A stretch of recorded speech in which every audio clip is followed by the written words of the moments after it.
Today, President Trump announced the imposing of additional major sanctions against North Korea. He stated that he spoke to the Chinese president over this and announced it or made this disclosure on Twitter. Now, as anyone who's seen my previous content relating to relations between the U.S. and North Korea, I think both the U.S. or us, if I'm speaking from the perspective of an American, and North Korea are acting in manners that are very pushing toward conflict. In the sense that in this day and age where you can speak with people through the internet or in manners that are of a telephonic communication that don't specifically require you both to be in the same room. So, for example, one would say, oh, well, this person's going to go to that country because they're scared what might happen to them. That's a fine point to make. But if you go on, I don't know, if they use Skype, for example, and you put Trump on one account and you put the Kim Jong-un on the other account, there's not much they can do to each other physically or make excuses for how they're concerned for their safety in that regard. It blows my mind why the two of them can't seem to just have one of their advisors say, hey, look, you're going to result in casualties on both sides.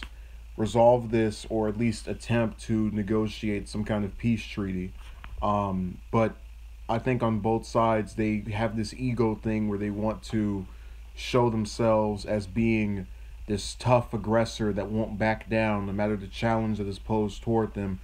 And ultimately, it's a game that, while their bases, I don't know if Kim Jong-un has a base, but while Trump's base might find this impressive and think that he's tough for standing up to the North Korea dictator, it doesn't bode well for regular Americans that will, while enlisted in the army or any other branch of the military, have to fight in this potential conflict.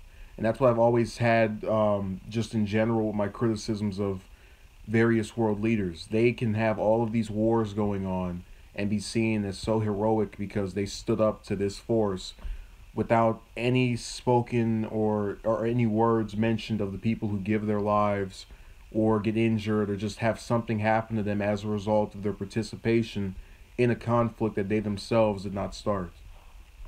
But there is a lack of humanitarian influence or viewpoints on both sides. That's why in the U.S. we have all these people living in poverty and these millionaires and billionaires being able to just throw money away on anything.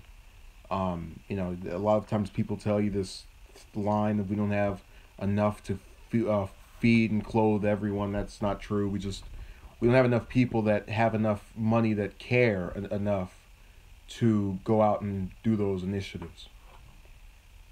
And V agrees with me, and I'm very appreciative of that. So I have something else up very shortly. I just want to make this quick statement, so don't go anywhere. I will be back very shortly.